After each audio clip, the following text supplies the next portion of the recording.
Hello and welcome back to the channel and to another Astra turbo video. As you will have seen if you've watched the previous videos, you'll know that the car has various issues. We've got the exhaust pipe off and we've retrieved the wastegate flap, or the penny valve as it's sometimes called. And now we need to continue removing things. We need to get the turbo off, the manifold off, see if there's anything that can be done with the manifold and the little flap that's fallen down, and get some replacement parts. So let's get into the video. So this is the car as it sits at the moment. Looks a bit of a sorry state. But now we've got the exhaust off. The next thing to tackle is removing that manifold and turbocharger. And to do that, what we need to do is remove these crossover pipes, the air induction system. We need to remove that pipe as well, that red breather. We also need to disconnect the oil feed lines to the turbo itself, one on the top, one on the bottom, and also the coolant feed which goes to the turbo. And from there, what I'm hoping, if we undo the manifold bolts on the studs there, these things, I'm hoping that we'll just be able to lift the whole thing out without taking radiators and what have you. So let's get on with it. Okay, so as you're probably aware, I've taken the crossover pipes off for the induction system. I'm going to cover that up with a piece of rag, maybe a cable tie, something like that. But what we've also got is a breather pipe here. Now that needs to be removed. Somebody's tried repairing it in the past with what appears to be electrical tape, and it's making an absolute mess down there. There's oil, condensed oil vapour. It's just making a complete mess down the back of the engine, so that really does need replacing. So I'm going to get under the car, get the oil feed line out, start removing things.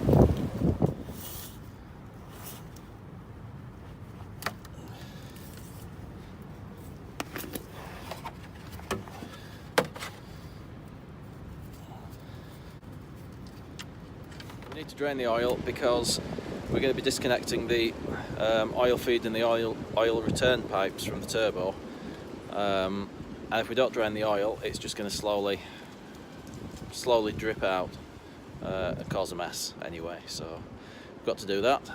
So let's get going. If you look there,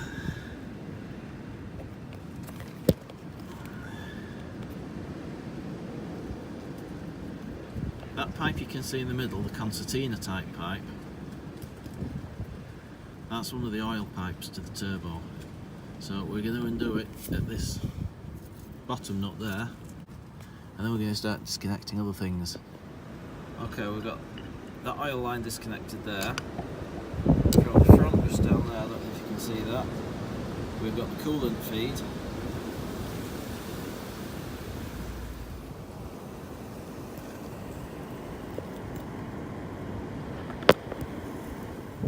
Okay, so as you can see, we've got all but one of the manifold nuts off, but I've taken this breather pipe off here, and if you can see, there's all that mayonnaise in there. It's all down there. So that is something that we're going to need to investigate. It might be normal with it being a breather pipe. There's nothing under the oil filler cap. There's nothing in the coolant that I can see. And the oil that we drained out seems to be clear. So let's get this manifold nut off, see if we can get the turbo out tonight.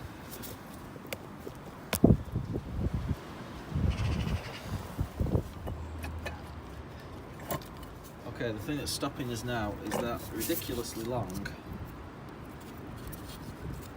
manifold stud there. I don't know why that one is so much longer than the others. It doesn't even look like it's...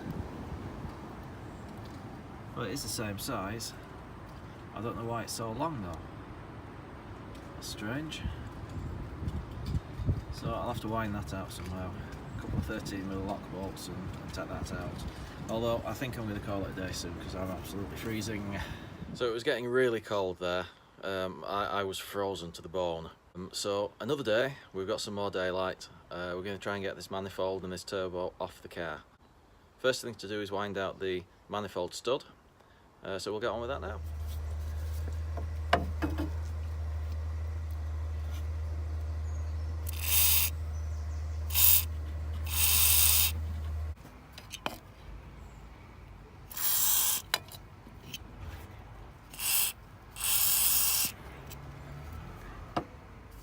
So a bit of WD-40 there just to try and loosen the stud.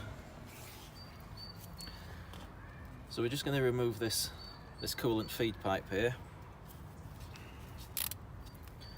I've got a 10mm nut there, a 10mm nut there, and then we just disconnect it from the header tank and we can just move it on this flexible pipe out of the way.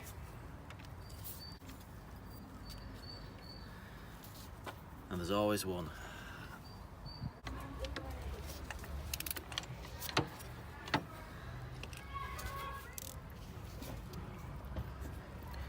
So we've just loosened off this pipe here just to give a bit more access to that bolt there.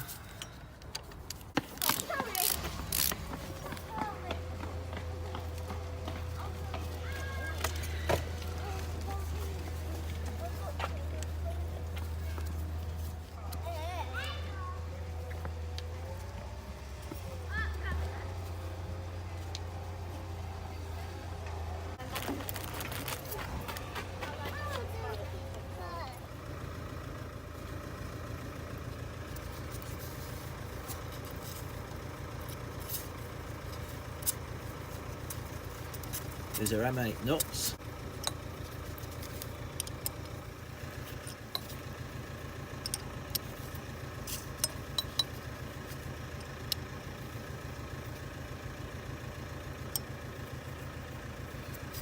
Okay, as you can see, we've got both nuts on the stud. This one is tight up to the back nut. What we're going to do now is try and wind this stud out. And it's loose, it's coming.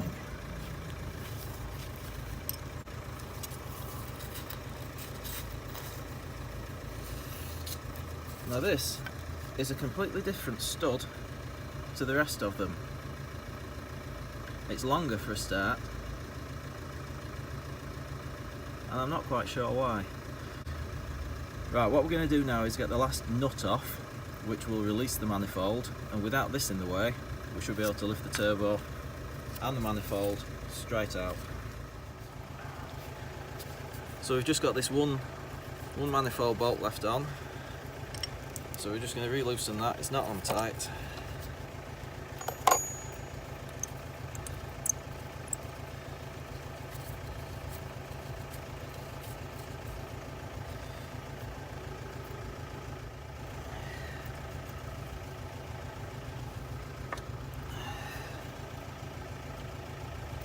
So we're going to remove this pipe just to try and get a little bit more access.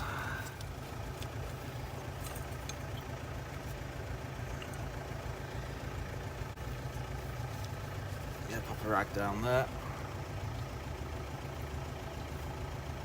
Stop anything nasty falling in the engine. See if this gives us a bit more access.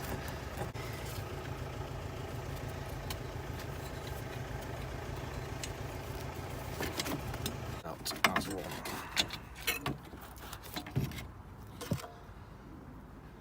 So again, I was frozen to the bone working on the Astra.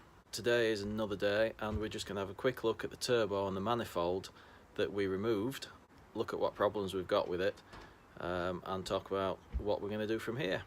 So let's get on with it. So this is the turbo and the manifold which has been removed from the Astra. As you can see, the penny valve itself is missing. But more than that, what we've got is quite significant damage around the seat that the valve closes onto. We've got a little crack just there.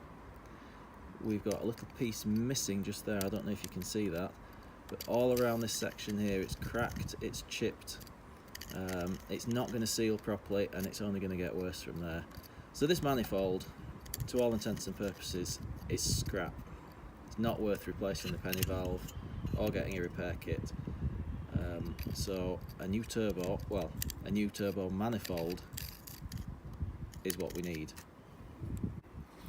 Now, I mentioned in an earlier video that when Chris, the owner of this car, bought it, he was told it had been upgraded to a VXR turbo. Now, if we look very carefully just here, at the bottom we've got KO4024. Now that code is used for a standard Z20 LET turbocharger. If it was a VXR turbo, it would have K04049.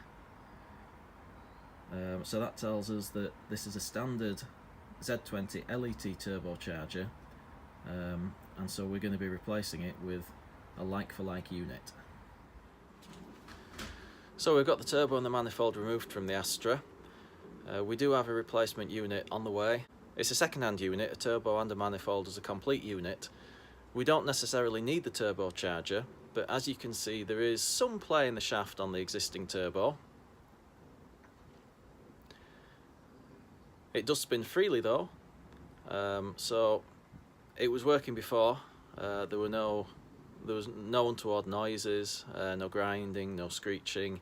It seemed to work okay. So we'll compare the two when the new one arrives, and we'll make a decision from there. So that's all for now. Thank you very much for watching. Please do comment, like, subscribe. If you want to share the video on social media, if you know someone with a car like this, please feel free to do so. And I will see you in the next video.